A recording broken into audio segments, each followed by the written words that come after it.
L'Allemagne est en train de vivre une crise énergétique silencieuse, les stocks de gaz fondent plus vite que prévu, des réunions de crise se tiennent en pleine nuit à la chancellerie, et au milieu de cette tempête, un ancien chancelier sort de son silence pour lancer des accusations qui font trembler Berlin.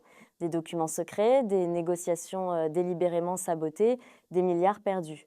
Et un chancelier en exercice qui pourrait ne pas survivre politiquement à ce qui arrive. Ce que nous allons analyser aujourd'hui, ce n'est pas une simple querelle entre politiciens. C'est un affrontement au sommet du pouvoir allemand qui pourrait redessiner l'architecture politique de la première économie européenne. Et au cœur de tout cela, une question brutale. L'Allemagne a-t-elle volontairement sacrifié ses intérêts économiques sur l'autel de la politique étrangère américaine? Commençons par les faits concrets. Quelle est réellement la situation des stocks de gaz en Allemagne aujourd'hui? La situation est préoccupante et le gouvernement fédéral le sait parfaitement. À l'échelle nationale, les réserves de gaz se situent autour de 37% en début d'année. Un chiffre qui paraît encore gérable sur le papier, mais qui cache des disparités régionales alarmantes. Dans le sud du pays, en Bavière notamment, certaines zones affichent des niveaux nettement inférieurs à cette moyenne nationale. Ce ne sont pas des données rassurantes, ce sont des signaux d'alarme. Et pourtant, le discours officiel reste apaisant. On parle de situation sous contrôle, de réserves suffisantes. Il y a donc un gouffre entre ce que l'on dit publiquement et ce que l'on sait en coulisses. C'est précisément là où réside le problème central. En interne, les téléphones surchauffent entre la chancellerie, les fédérations économiques et les grands groupes énergétiques. Des cellules de crise sont convoquées en urgence. La question n'est plus de savoir si des régions seront touchées par des tensions d'approvisionnement, mais lesquelles le seront en premier et à quel moment. Mais officiellement, on continue d'utiliser des formules édulcorées. On parle de marché sous tension, de défis conjoncturels. Le mot pénurie est banni du vocabulaire gouvernemental. Et c'est dans ce contexte précis qu'une voix que Berlin préférerait voir se taire définitivement décide de prendre la parole publiquement. Exactement. Gerhard Schröder, ancien chancelier social-démocrate, architecte de la politique énergétique allemande des années 2000, sort de sa réserve. Et ce qu'il met sur la table n'est pas une simple critique politique de façade. Il évoque des documents concrets, des protocoles de réunion, des noms, des dates, des éléments qui, selon lui, démontrent que des alternatives à la crise actuelle existaient bel et bien et qu'elles ont été délibérément écartées. Des alternatives délibérément écartées, c'est une accusation d'une gravité exceptionnelle. Avant d'y venir, il faut comprendre qui est Schröder dans ce débat et pourquoi sa parole a un poids particulier. Schröder reste à ce jour le seul grand responsable politique allemand à assumer sans détour son soutien à Nord Stream 1 et 2. Pas de contorsion verbale, pas de reniement opportuniste. Il l'affirme clairement. Sans le gaz russe acheminé par gazoduc, l'Allemagne ne serait jamais devenue la première puissance industrielle d'Europe. Et sur ce point précis, il est difficile de le contredire sérieusement. Nord Stream représentait un modèle économique cohérent, une énergie abondante, prévisible et bon marché qui alimentait des millions de foyers, soutenait l'industrie lourde, permettait aux PME de rester compétitives face à leurs concurrents internationaux. Absolument. Et ce qui est frappant, c'est le contraste avec la posture actuelle des responsables politiques qui célébraient autrefois ces gazoducs comme un succès économique et qui expliquent désormais qu'il s'agissait d'une erreur stratégique. Friedrich Merz, Lars Klingbeil, Olaf Scholz lui-même font comme s'ils n'avaient jamais eu le moindre lien avec ces infrastructures. Scholz, rappelons-le, avait pourtant, en tant que ministre des Finances puis chancelier, protégé Nord Stream 2 des sanctions américaines via des montages juridiques sophistiqués. Dès que la pression de Washington s'est intensifiée, le revirement a été immédiat et total. Un virage à 180 degrés que Schröder qualifie simplement d'hypocrisie politique. Et les conséquences économiques de ce revirement sont bien réelles. Aujourd'hui, l'Allemagne paie son gaz américain entre 4 et 5 fois plus cher qu'auparavant. Des géants industriels comme BASF ferment des sites de production. Le Mittelstand, ce tissu de PME qui constitue l'épine dorsale de l'économie allemande, est sous pression croissante. Des entreprises délocalisent. Et les mêmes décideurs politiques qui ont orchestré ce basculement énergétique n'ont aucune réponse sérieuse à apporter aux chefs d'entreprise qui voient leurs marges s'effondrer. Venons-en au cœur du sujet. Qu'est-ce que Schröder accuse précisément le gouvernement Merz d'avoir fait ou de ne pas avoir fait? Schröder va bien au-delà d'une critique générale de la politique énergétique. Il pointe du doigt une rencontre spécifique tenue à Genève il y a quelques mois. Une rencontre qui, officiellement, n'a jamais existé. Selon ses déclarations, il s'agissait de négociations menées au sein d'un consortium multilatéral impliquant des acteurs d'Asie centrale et la Turquie. Pas de contact direct avec Moscou, pas de violation frontale des sanctions en vigueur, mais un mécanisme de contournement juridiquement défendable qui aurait permis de sécuriser des flux de gaz à des prix bien inférieurs aux tarifs actuels.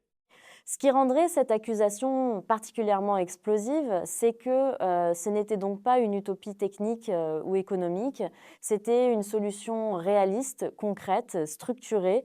C'est exactement ça. Et Schröder affirme que cette voie a été délibérément fermée. Non pour des raisons de sécurité nationale, non pour des obstacles juridiques insurmontables, mais pour des motifs de symbolique politique pure, la crainte d'admettre publiquement que l'on s'était engagé dans une impasse. Et surtout la peur que ce soit lui, Schröder, qui revienne sur le devant de la scène comme l'homme qui a apporté la solution que le gouvernement était incapable de trouver. Il a d'ailleurs formulé cette accusation de manière particulièrement directe. Oui, sa déclaration est sans ambiguïté. On a voulu qu'aucune solution ne soit associée à son nom. Si cette affirmation se confirme, nous ne sommes plus dans le registre des désaccords politiques ordinaires. Nous sommes dans celui où des intérêts personnels et des calculs d'ego ont primé sur le bien-être économique de millions de citoyens allemands. C'est une accusation d'une gravité sans précédent dans le débat politique allemand contemporain. Et Schröder n'en reste pas là, il avance également des chiffres économiques très précis pour étayer sa thèse. Des chiffres qui sonnent effectivement comme une gifle pour l'exécutif. Depuis l'arrivée de Merz au pouvoir, les défaillances d'entreprises auraient progressé d'environ 18%. Plus de 120 milliards d'euros de capitaux auraient quitté le territoire allemand. Une part significative de ces flux se serait réorientée vers les États-Unis, où l'énergie est moins coûteuse et politiquement plus prévisible.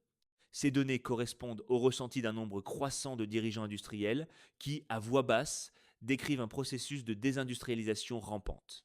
Ce qui nous amène à une question que Schröder soulève également avec prudence mais avec insistance, celle des liens personnels de Friedrich Merz avec les milieux financiers et d'investissement internationaux.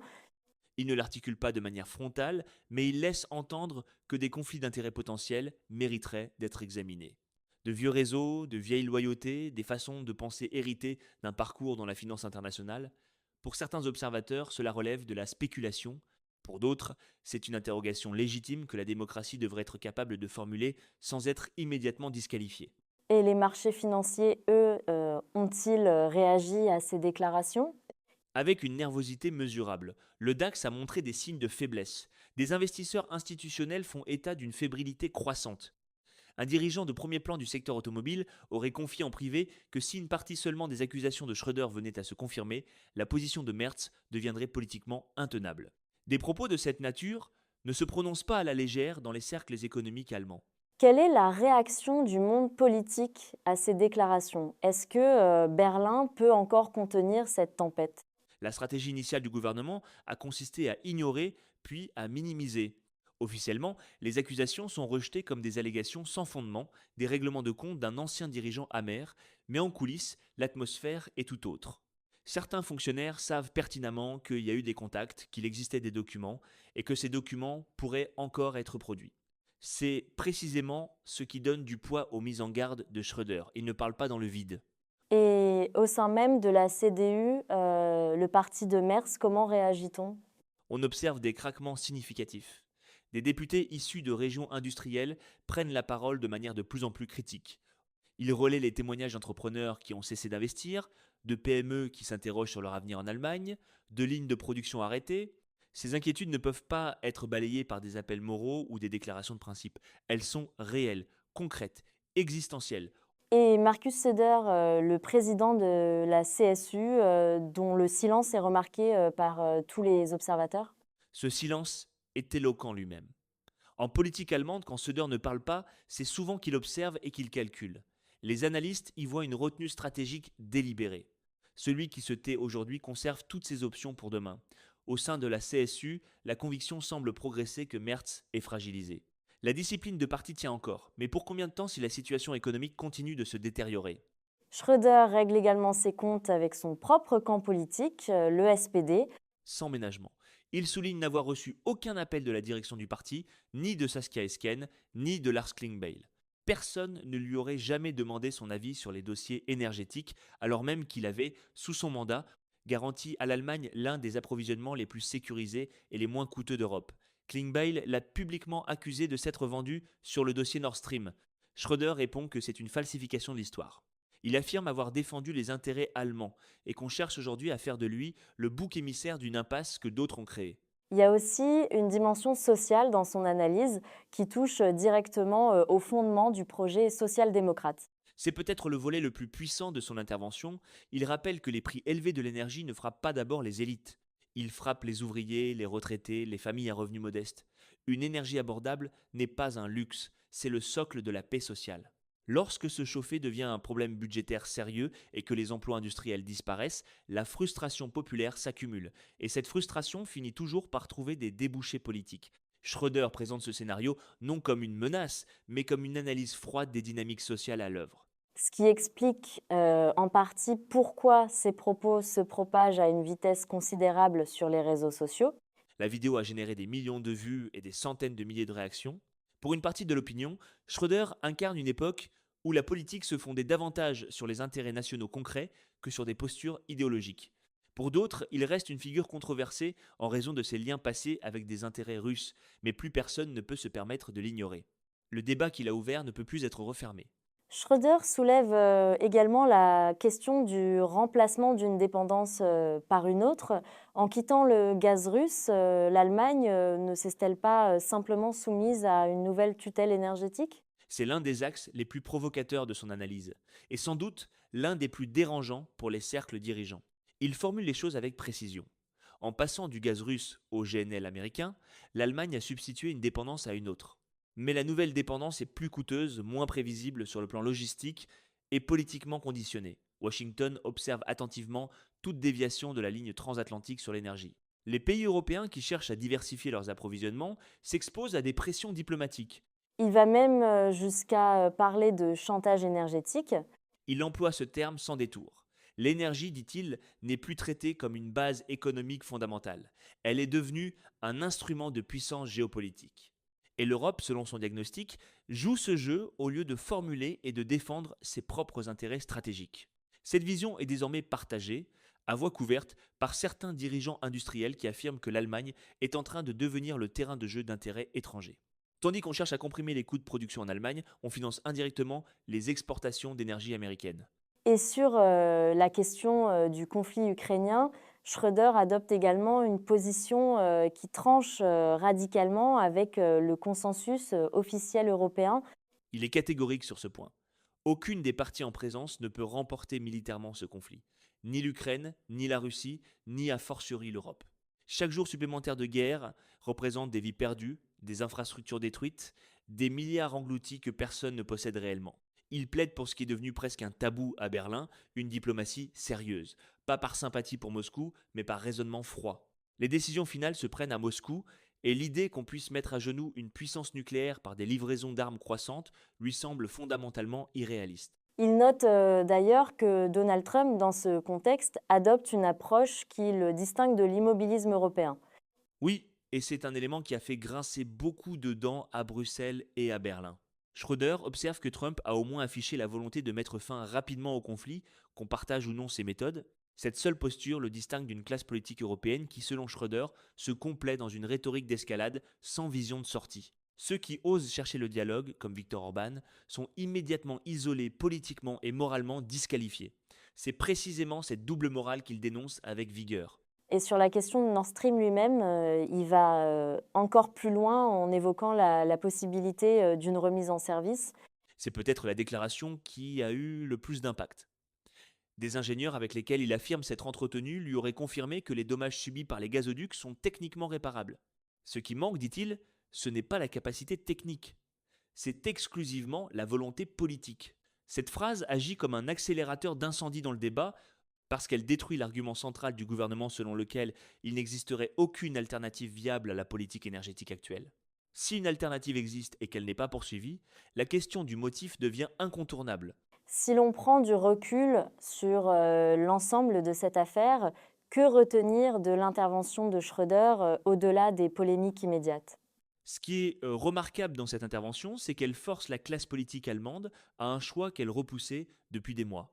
Soit on continue de maintenir une ligne idéologiquement cohérente, mais économiquement destructrice, en espérant que la situation finisse par s'améliorer d'elle-même. Soit on accepte d'examiner sérieusement des corrections de trajectoire, même si elles sont inconfortables, même si elles donnent raison à des figures controversées. Les deux options ont un coût, mais une seule offre une perspective de sortie de crise. Et Schröder lui-même, comment apparaît-il dans ce bras de fer? Étonnamment serein, pas de colère apparente, pas d'excès rhétorique. Il a la posture d'un homme convaincu d'avoir accompli son devoir en alertant. Il dit avoir averti. La responsabilité appartient désormais à ceux qui détiennent le pouvoir de décision. Son appel, précise-t-il, ne s'adresse pas seulement au gouvernement, mais à l'ensemble du corps social, aux entrepreneurs, aux citoyens, aux électeurs. Détourner le regard n'est plus une option viable. Ce débat soulève en réalité une question qui dépasse largement les frontières allemandes et qui concerne l'ensemble de l'Europe. À quel moment la loyauté envers des alliances politiques cesse-t-elle d'être une vertu pour devenir une abdication des intérêts nationaux? Et qui, en définitive, décide du prix que les populations doivent payer pour des choix géopolitiques qu'elles n'ont jamais vraiment validés démocratiquement?